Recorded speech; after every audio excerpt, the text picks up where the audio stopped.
Hello दोस्तों, मैं इंद्रेश यादव अपने YouTube channel Indresh Yadav official में आप सभी का स्वागत करता हूं। तो शाम को 6 बज चुके हैं। आज हमारा टर्न किस चीज़ का है? जीके और जीएस का। ठीक है, तो हम आज स्टार्ट करते हैं अपना पहला क्वेश्चन नंबर 51 से। ठीक, 51 क्वेश्चन नंबर हमारा क्या है? बाह्य क्रोड व आंतरिक क्रोड के मध्य असंबद्धता क्षेत्र क्या कहलाता है? यह जो है असंबद्धता क्षेत्र जो कहलाता है वो लेहमैन असंबद्धता क्षेत्र कहलाता है। ठीक है, ये जो इसमें जो पी तरंगों का वेग जो है अचानक इसमें क्या करता है, इस वाले क्षेत्र में क्या करता है, बढ़ जाता है। बढ़ जाने के कारण यह जो है असंबद्धता केंद्र कहलाता है। ठीक है, अब हम नेक्स्ट क्वेश्चन पे चलते हैं। नेक्स्ट क्वेश्चन हमारा क्या है? Question number 52। यूरोप व एशिया के मध्य सीमा बनाने वाली नदी का क्या नाम है? तो वो नदी का नाम है यूराल नदी।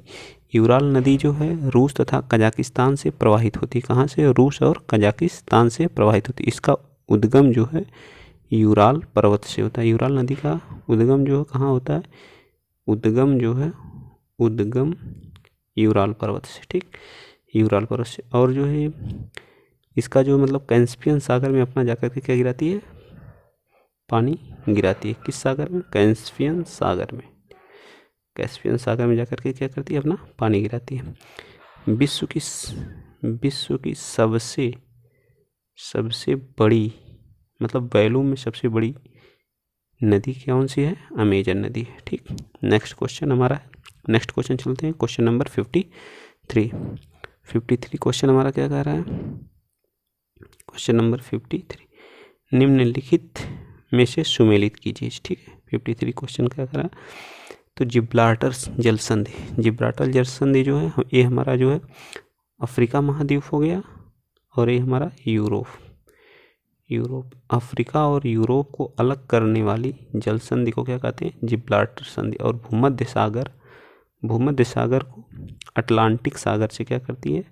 जोड़ने का काम करती है। इसलिए इसको क्या कहते हैं? भूमध्य सागर का प्रवेश द्वार कहा जाता है। ठीक है, तो पहला तो सही है लेकिन हमको गलत चुनना है। बाब अल मंदेव, इसे क्या कहा जाता है? आंसुओं का द्वार कहा जाता है। बाब अल मंदेव को क्या कहा जाता है?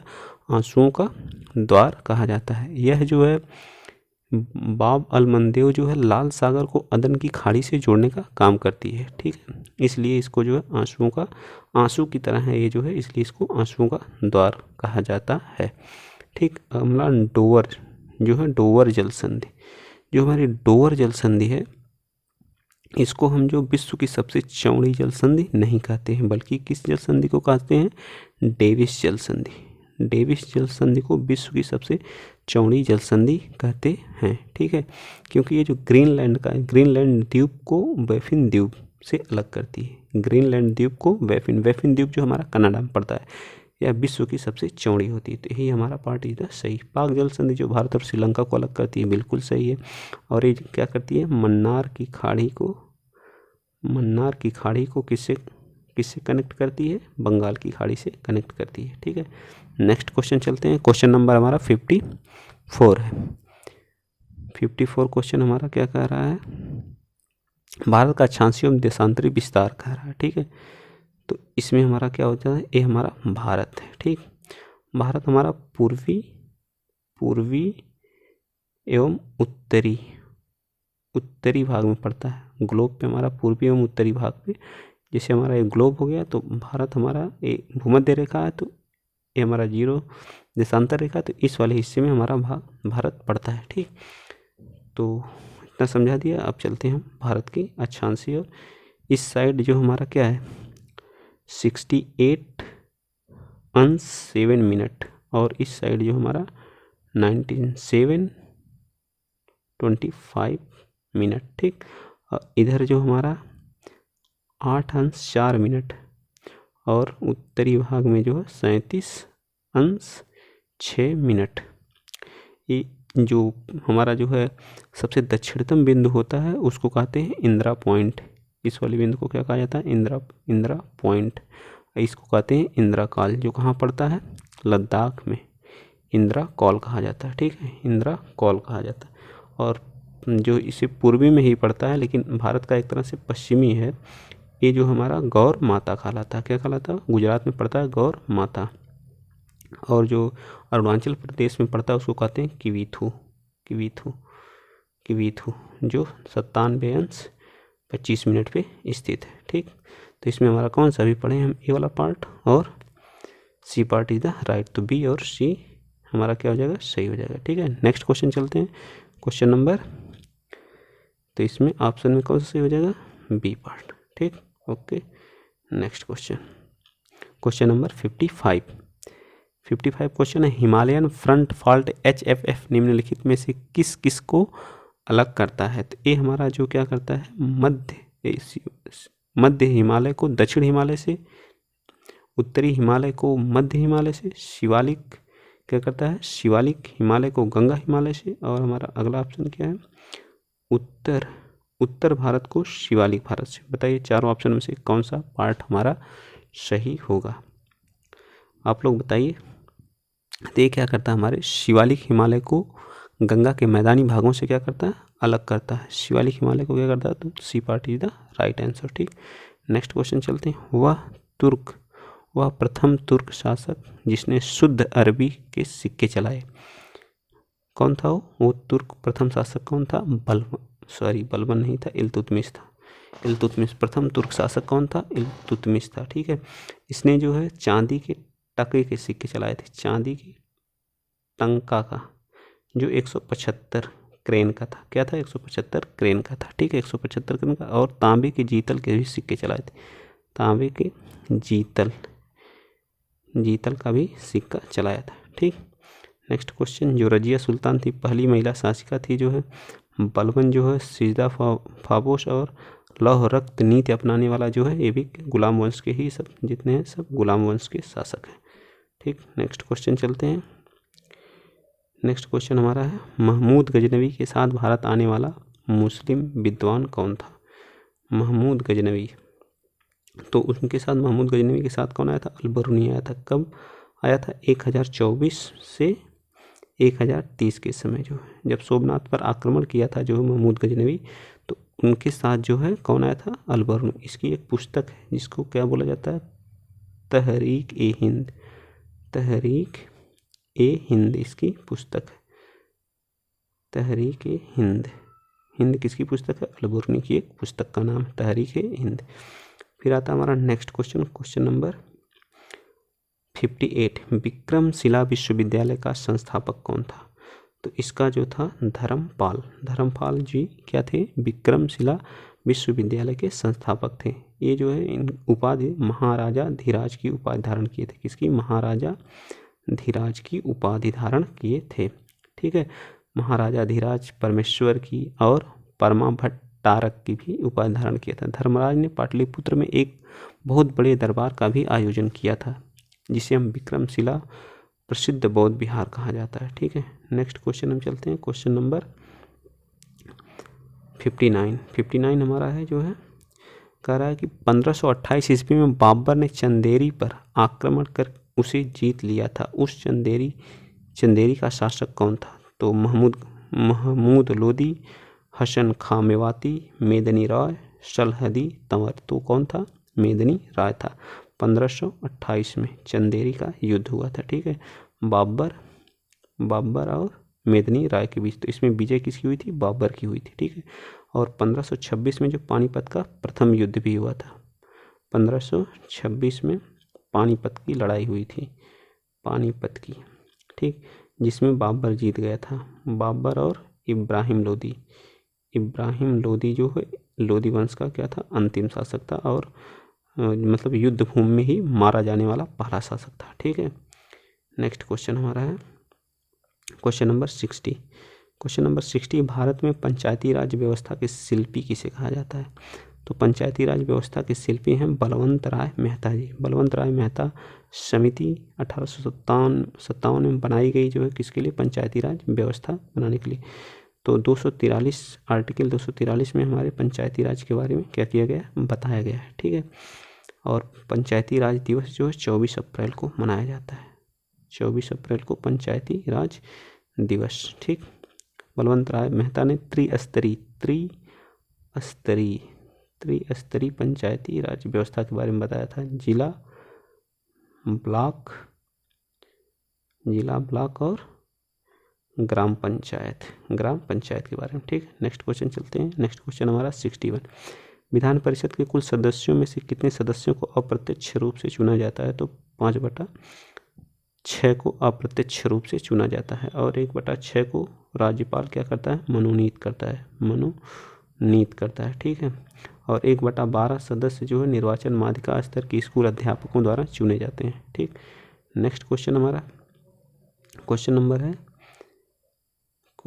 नंबर 62 से भारत के उपराष्ट्रपति को पदच्युत किया जाता, मतलब पद से हटाया जाता है, इस संकल्प में कहाँ प्रस्तावित किया गया है? तो इसे मतलब कौन हटा सकता है? तो या केवल लोकसभा से हटाया जा सकता, लोकसभा में उसका कोई काम ही नहीं, तो लोकसभा से क्या हटाया जाएगा? संसद के किसी भी सदन से कोई मतलब नहीं, क्योंकि वो मेंबर ही होता है राज्यसभा, तो केवल राज्यसभा से हटाया जा सकता है। आर्टिकल 67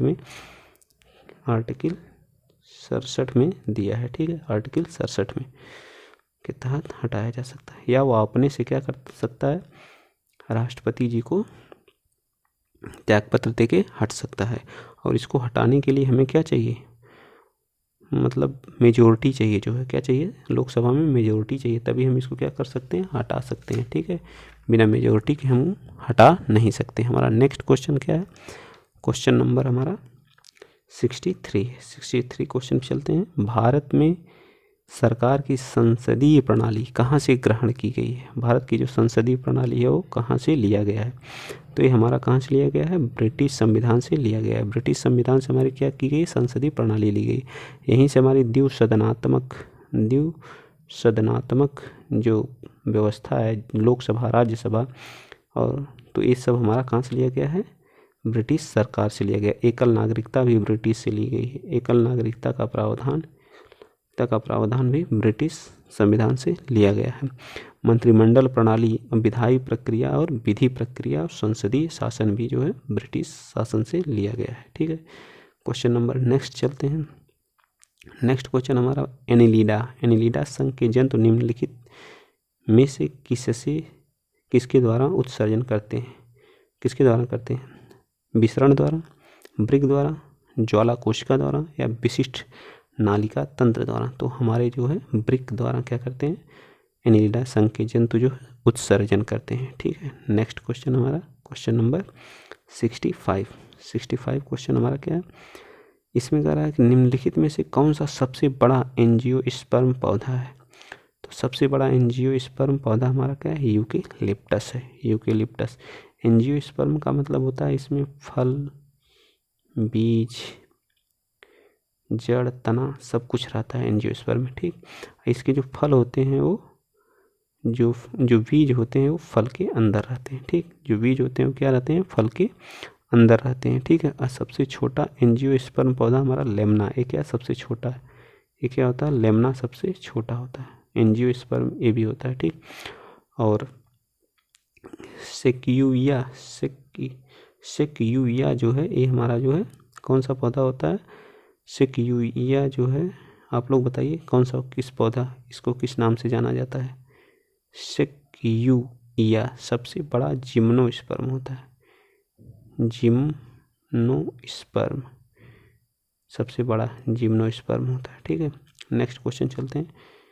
क्वेश्चन नंबर 66 निम्नलिखित में से किसमें सबसे अधिक पुनरुद्धावन की क्षमता होती है? मतलब जैसे चोट लग जाए तो उसका जल्दी से ठीक होने की टेंडेंसी किस कोशिका में होती है? तो वो सबसे ज़्यादा होती है यकृत में। यकृत में जैसे चोट लगी तो जल्दी से उसमें जो है मतलब जल्दी से अच्छा होने की टेंडेंसी होती है। और मस्तिष्क जो हमारा होता है, मस्तिष्क में अगर चोट लग गई तो या तो आदमी की मृत्यु अगर ज़्यादा चोट लगी तो आदमी की ज़्यादा रेयर ही केस में आदमी बच पाता है, नहीं तो उसकी मृत्यु हो जाती है, क्योंकि इसमें पुनरुद्धावन की क्षमता बहुत कम होती है। ठीक है, नेक्स्ट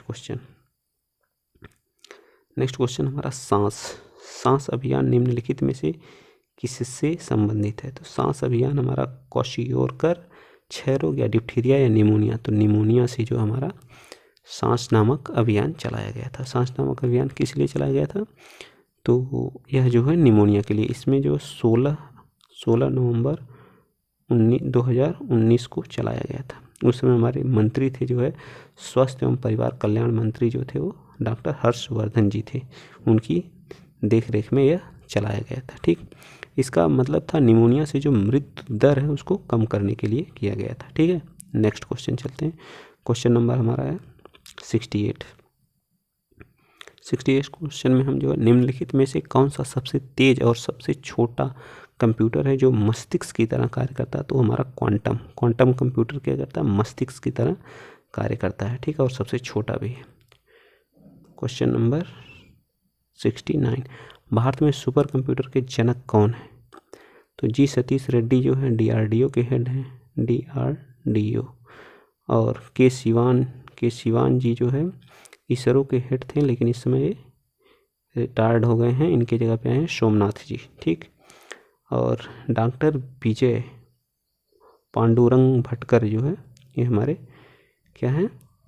सुपर कंप्यूटर के जनक है। पहला सुपर कंप्यूटर परम, भारत का पहला सुपर कंप्यूटर परम 8,000 था। ठीक है, और फुगाकू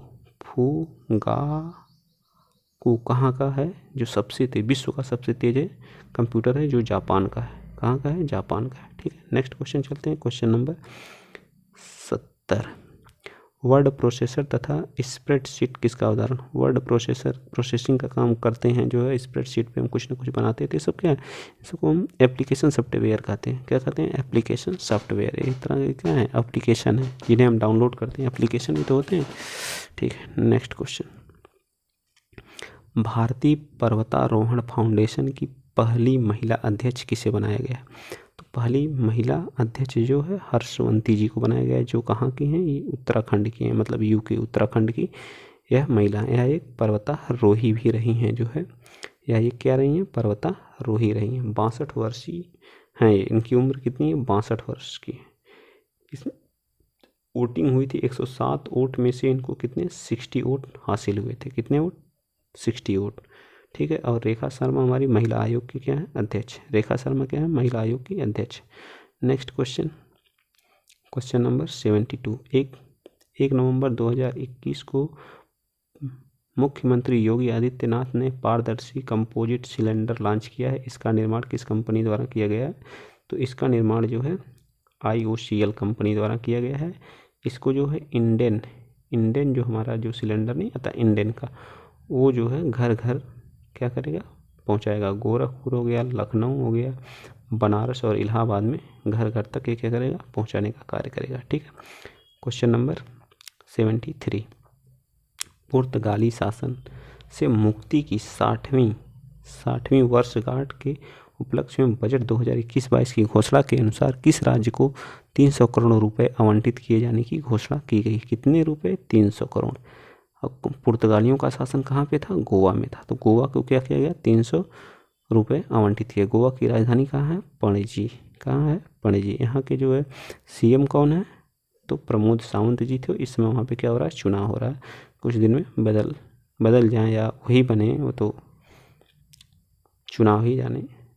नेक्स्ट क्वेश्चन हमारा है 74, प्रधानमंत्री मातृ वंदना योजना के अंतर्गत लाभार्थियों को कुल कितनी राशि दी जाएगी? तो इसमें जो 5,000 की राशि दी जाएगी, 3 किस्त में दी जाएगी। पहली किस्त 1,000 की होगी, दूसरी 2,000 की होगी, और तीसरी भी क्या होगी? 2,000 की होगी। 3 किस्तों में 5,000 रुपये दिया जाएगा। जो गर्भवती महिलाएं हैं और जो उनके बच्चे, मतलब 0 से लेकर 6 माह तक के बच्चों के भरण पोषण के लिए 5,000 रुपये सरकार द्वारा दिए जाते हैं मातृ वंदना योजना के तहत जो है। ठीक है, मातृ वंदना योजना के तहत। ठीक है, नेक्स्ट क्वेश्चन चलते हैं। हमारा क्वेश्चन नंबर, ये सीधे हमारा जो खाते में आएगा, सीधे खाते, बैंक अकाउंट या डाकघर के माध्यम से सीधे खाते में आएगा। ठीक है, next question, question number 75। Question number 75 हमारा का, भारत सरकार के प्रोत्साहन पैकेज आत्मनिर्भर भारत अभियान के आवंटन की राशि कितनी? आत्मनिर्भर भारत अभियान हमारा मई 2020 में स्टार्ट किया गया था। मई 2020 में स्टार्ट किया गया था, और इसमें जो है राशि हमको जो है 20 लाख करोड़ रुपए की दी जाती है। ठीक है, 20 लाख करोड़ रुपए की क्या जाती है? प्रोत्साहन राशि दी जाती है, जो जीडीपी का लगभग 10% है। जीडीपी का लगभग 10% दिया जाता है। ठीक है, नेक्स्ट क्वेश्चन, क्वेश्चन नंबर 76। निम्नलिखित में से किसे सुनहरा रेशा के नाम से जाना जाता है? तो सुनहरा रेशा के नाम से जो हमें पटसन को सुनहरा रेशम कहा जाता है। ठीक है, ये कहाँ पर है? जलोढ़ मिट्टी इसके लिए उपयुक्त होती है। कौन सी मिट्टी? पटसन के लिए कौन सी मिट्टी चाहिए? जलोढ़ मिट्टी। ठीक है, अधिक वर्षा की जरूरत होती है पटसन के लिए। अधिक वर्षा, उष्ण कटिबंधीय जलवायु तथा गर्म जलवायु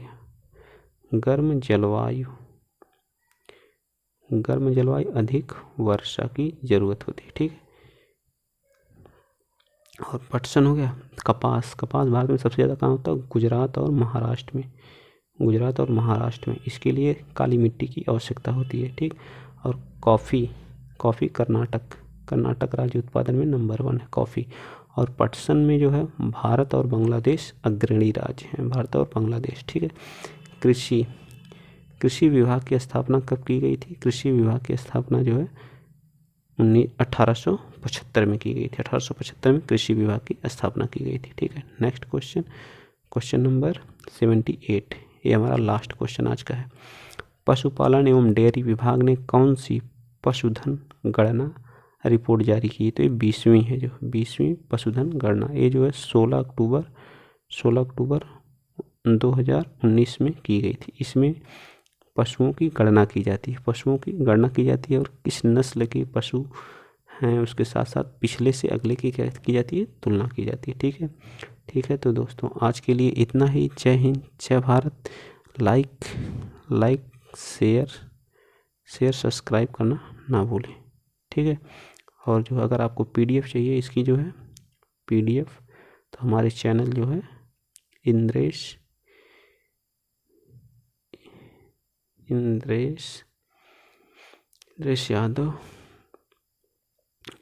यादव ऑफिशियल। ठीक, Indresh Yadav official Telegram channel पे विजिट कर सकते हैं। ओके, आज के लिए इतना ही। जय हिंद, जय भारत, धन्यवाद।